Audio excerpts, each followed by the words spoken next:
Hi friends, welcome back to channel. ನಾನು Sudeep from technical goodness Kannada ಸೌತ್ನ. ಈ ಒಂದು ವಿಡಿಯೋದಲ್ಲಿ ಏನು ನೋಡ್ತೀವಿ ಅಂತ ಹೇಳಿದ್ರೆ, ನೀವೇನಾದರೂ ಪ್ರೋ ಕಬಡ್ಡಿಯ ಅಭಿಮಾನಿಯಾಗಿದ್ದರೆ ಈ ಒಂದು ವಿಡಿಯೋನ ಮಿಸ್ ಮಾಡ್ಲಿಕ್ಕೆ ಹೋಗ್ಬೇಡಿ. ಯಾಕಂತ ಹೇಳಿದ್ರೆ ನಾವೆಲ್ಲ ತುಂಬ ದಿನಗಳಿಂದ ವೈಟ್ ಮಾಡ್ತಿರುವಂಥ ಅಪ್ಡೇಟ್ ಏನು ಅಂತ ಹೇಳಿದ್ರೆ PKL ಸೀಸನ್ 12ನ ಬಗ್ಗೆ ಏನಾದರೂ ಮಾಹಿತಿ ಸಿಗುತ್ತಾ ಅಂತೇಳಿ. ಸೊ ನಾನು ಕೂಡ ಅದಕ್ಕೆ ವೈಟ್ ಮಾಡ್ತಾ ಇದ್ದೆ.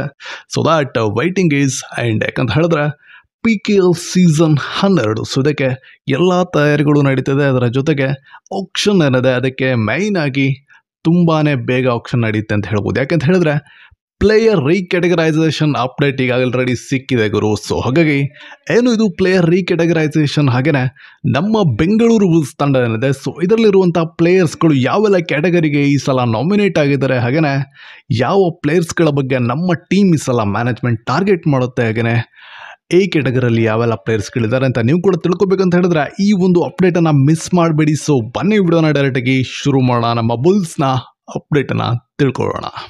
ವಿಡಿಯೋ ಇಷ್ಟ ಆದರೆ ಲೈಕ್ ಮಾಡಿ, ಚಾನಲ್ನ ಸಬ್ಸ್ಕ್ರೈಬ್ ಮಾಡೋದನ್ನು ಮರಿಬೇಡಿ. ಯಾಕಂತ ಹೇಳಿದ್ರೆ ಒಂದು ಲೈಕ್ ಸಬ್ಸ್ಕ್ರೈಬ್ ನನಗೆ ಮೋಟಿವೇಶನನ್ನು ತಂದುಕೊಡುತ್ತೆ. ಸೊ ಬನ್ನಿ ಡೈರೆಕ್ಟಾಗಿ ವಿಡಿಯೋದ ಟಾಪಿಕ್ಗೆ ಹೋಗೋಣ. PKL ಸೀಸನ್ 12ಕ್ಕೆ ನಮ್ಮ ಬೆಂಗಳೂರು ಬುಲ್ಸ್ ತಂಡದಲ್ಲಿ ಯಾವ ಪ್ಲೇಯರ್ ಯಾವ ಕ್ಯಾಟಗರಿಯನ್ನು ಆಡ್ ಆಗಿದ್ದಾರೆ ಅಂತ ಹೇಳಿ ತಿಳ್ಕೊಬರೋಣ. ಮೊದಲನೇದಾಗಿ ಪ್ಲೇಯರ್ಸ್ಗಳ ಕ್ಯಾಟಗರಿ ಯಾವ ರೀತಿಯಾಗಿ ಡಿಪೆಂಡ್ ಮಾಡ್ತಾರೆ, ಯಾವ ಆಧಾರದ ಮೇಲೆ ಅದನ್ನು ಕ್ಯಾಟಗರೈಸ್ ಮಾಡ್ತಾರೆ ಅಂತ ಕೇಳಿದ್ರೆ, ಲಾಸ್ಟ್ ಸೀಸನ್ನಲ್ಲಿ ಪ್ಲೇಯರ್ಗಳ ಪರ್ಫಾರ್ಮೆನ್ಸ್ ಯಾವ ರೀತಿಯಾಗಿತ್ತು ಅನ್ನೋದ್ರ ಮೇಲೆ ಮ್ಯಾನೇಜ್ಮೆಂಟ್ ಈ ಒಂದು ಲಿಸ್ಟ್ಗೆ ನೇಮನ ಸಜೆಸ್ಟನ್ನು ಮಾಡ್ತಾರೆ. ಸೊ ಈಗ ನಮ್ಮ ಬೆಂಗಳೂರು ಬುಲ್ಸ್ ತಂಡದಲ್ಲಿ ಎ ಕ್ಯಾಟಗರಿಯಲ್ಲಿ ಯಾವುದಾದ್ರೂ ಪ್ಲೇಯರ್ ಇದ್ದಾರಾ ಅಂತ ನೀವು ಕೇಳಿದ್ರೆ, unfortunately there is no players in category A. ಯಾಕಂತ ಹೇಳಿದ್ರೆ ನಿಮ್ಗೆಲ್ಲರಿಗೂ ಗೊತ್ತಿರುತ್ತೆ, ಲಾಸ್ಟ್ ಇಯರ್ನ ಪರ್ಫಾರ್ಮೆನ್ಸ್ ನಮ್ಮದು ಬಾಟಮ್ ಆಫ್ ದ ಟೇಬಲಲ್ಲಿ ಇತ್ತು. ಸೊ ಹಾಗಾಗಿ ಪ್ಲೇಯರ್ ಎನಲ್ಲಿ ಯಾರು ನಮ್ಮ ಪ್ಲೇಯರ್ಸ್ಗಳು ಇಲ್ಲ.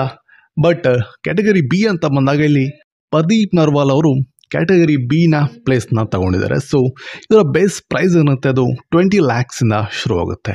ಬಟ್ ಕ್ಯಾಟಗರಿ ಸಿ ಅಂತ ಬಂದಾಗ ಇಲ್ಲಿ ಆಶ್ಚರ್ಯ ಏನು ಅಂತ ಹೇಳಿದ್ರೆ, ಮೊದಲನೇ ಹೆಸರು ಯಾರು ಗೊತ್ತಾ, ನೀವು ಕೂಡ ಎಕ್ಸ್ಪೆಕ್ಟ್ ಮಾಡಿರೋದಿಲ್ಲ, ಇಟ್ಸ್ ನಿತಿನ್ ರಾವಲ್. ಸೊ ನನಗೂ ಕೂಡ ಇದೊಂದು ರೀತಿ ಸರ್ಪ್ರೈಸ್ ಅಂತಲೇ ಹೇಳ್ಬೋದು. ಯಾಕಂತ ಹೇಳಿದ್ರೆ ಅರೌಂಡ್ 70+ ಟ್ಯಾಕಲ್ ಪಾಯಿಂಟ್ಸ್ ಇರುವಂಥ ನಿತಿನ್ ರಾವಲ್ ಅವರು ಈ ರೀತಿ ಕ್ಯಾಟಗರಿ ಸಿ ಯಲ್ಲಿರುವಂಥದ್ದು ನನಗೂ ಕೂಡ ಇಷ್ಟ ಆಗಲಿಲ್ಲ. ಏನಿವೆ, ಪ್ರದೀಪ್ ನರ್ವಾಲ್ ಅವ್ರನ್ನ ಬಿಟ್ಟು ಇನ್ನು ಉಳಿದಿರುವಂಥ ಎಲ್ಲ ಪ್ಲೇಯರ್ಸ್ಗಳು ಕೂಡ ನಮ್ಮ ತಂಡದಲ್ಲಿ ಕ್ಯಾಟಗರಿ ಸಿ ಯಲ್ಲಿ ಇದ್ದಾರೆ. ಇದರಿಂದ ಒಂದು ಚಿಕ್ಕ ಬೆನಿಫಿಟ್ ಕೂಡ ಇದೆ. ಯಾಕಂತ ಹೇಳಿದ್ರೆ ಕ್ಯಾಟಗರಿ ಸಿ ಪ್ಲೇಯರ್ಸ್ಗಳೆಂದರೆ ಇವರ ಬೇಸ್ ಪ್ರೈಸ್ ತುಂಬಾ ಲೋ ಆಗಿರುತ್ತೆ, ಅರೌಂಡ್ 10 lakh ಇಲ್ಲಿಂದ ಶುರುವಾಗುತ್ತೆ. ಸೊ ಹಾಗಾಗಿ ಈ ಒಂದು ಹಂತದಲ್ಲಿ ಒಂದು ಅರೌಂಡ್ 50% ಆ್ಯಡ್ ಮಾಡಿಕೊಂಡ್ರು ಓಕೆ, ಒಂದು 15 lakhಗೆ ನಮ್ಮ ನಿತಿನ್ ರಾವಲ್ ಅವ್ರನ್ನೂ ಕೂಡ ರಿಟೈನ್ ಮಾಡಿಕೊಂಡ್ರು ಅಂತ ಹೇಳಿದರೆ ನಮ್ಮ ಹತ್ರ ಹ್ಯೂಜ್ ಅಮೌಂಟ್ ಏನಿದೆ ಅದು ಒಳ್ಳೆ ಪ್ಲೇಯರ್ಸ್ಗಳನ್ನ ಬೈ ಮಾಡಲಿಕ್ಕೆ ಯೂಸ್ ಆಗುತ್ತೆ. ಸೊ ಹಾಗಾಗಿ ಲಾಸ್ಟ್ ಇಯರ್ನ ಪರ್ಫಾರ್ಮೆನ್ಸ್ ಚೆನ್ನಾಗಿದ್ದಂಥದ್ದು ನಿತಿನ್ ರಾವಲ್ ಒಬ್ಬರು, ಅವ್ರನ್ನ ಡೆಫಿನೆಟಾಗಿ ರಿಟೈನ್ ಮಾಡ್ಕೊಳ್ತಾರೆ. ಉಳಿದಿರುವಂಥ ಪ್ಲೇಯರ್ಸ್ಗಳನ್ನ ಬೈ ಮಾಡಲಿಕ್ಕೆ ನಮ್ಮ ಹತ್ರ ತುಂಬಾ ಹಣ ಉಳಿಯುತ್ತೆ. ಸೊ ಇದು ಕ್ಯಾಟಗರಿ ವೈಸ್ ಪ್ಲೇಯರ್ ರೀಕ್ಯಾಟಗರೈಸೇಷನ್ನ ಲಿಸ್ಟ್ ಆಗಿರುತ್ತೆ.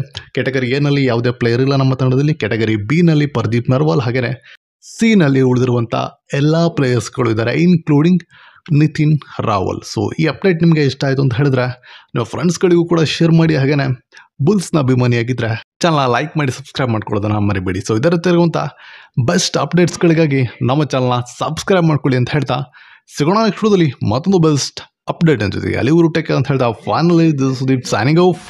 ಬಾಯ್.